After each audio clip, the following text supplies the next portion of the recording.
દોસ્તો પેલી કહેવત સાંભળી છે ને કે બુલાતી હે પર જાને કા નહીં.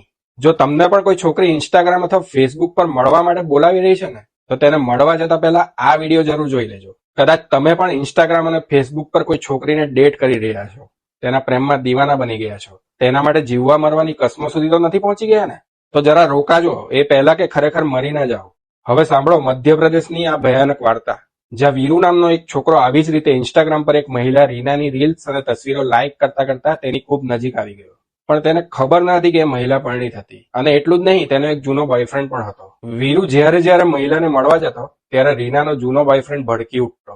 એવામાં રોજ રીના અને તેના જૂના બોયફ્રેન્ડ વચ્ચે ઝઘડા થવા લાગ્યા. આ ઝઘડામાંથી છુટકારો મેળવવા માટે વીરુને રસ્તામાંથી હટાવવા માટે રીનાએ એક યુક્તિ કાઢી, જેમાં પહેલા તો વીરુને મળવાના બહાને 900 કિલોમીટર દૂર બોલાવવામાં આવી. ત્યારબાદ પોતાના જૂના બોયફ્રેન્ડ સાથે મળીને નવા બોયફ્રેન્ડ વીરુ પર બેઝબોલ બેટથી ફટકા મારીને નિર્દયતાથી હત્યા કરી નાખી. હત્યા પછી આરોપીઓએ લોહી સાફ કર્યું, લાશના પગ બાંધી દીધા, મોઢા પર ટેપ લગાવી અને પછી બોરીમાં ભરીને 200 કિલોમીટર દૂર રાઇઝિનમાં પુલની નીચે જઈને ફેંકી દીધો. અને આવી હતી ઇન્સ્ટાગ્રામ વાળી આ પ્રેમ કહાની. મળતા પહેલા વીરુએ સપનામાં પણ નહીં વિચાર્યું હોય કે જેને મળવા માટે તે એટલો દૂર જઈ રહ્યો છે એ જ તેને નર્કમાં પહોંચાડવાની સંપૂર્ણ તૈયારી કરીને બેઠી હતી. હવે આ આખા દગા પર તમે શું કહેશો? કમેન્ટ કરીને જરૂર જણાવજો. અને ઇન્સ્ટાગ્રામ પર આવા લોકોના ફ્રોડથી કેવી રીતે બચી શકાય, તેમના સકંજામાં આવવાથી તમે કેવી રીતે બચી શકો, આ બાબતે તમારો અભિપ્રાય જરૂર આપજો.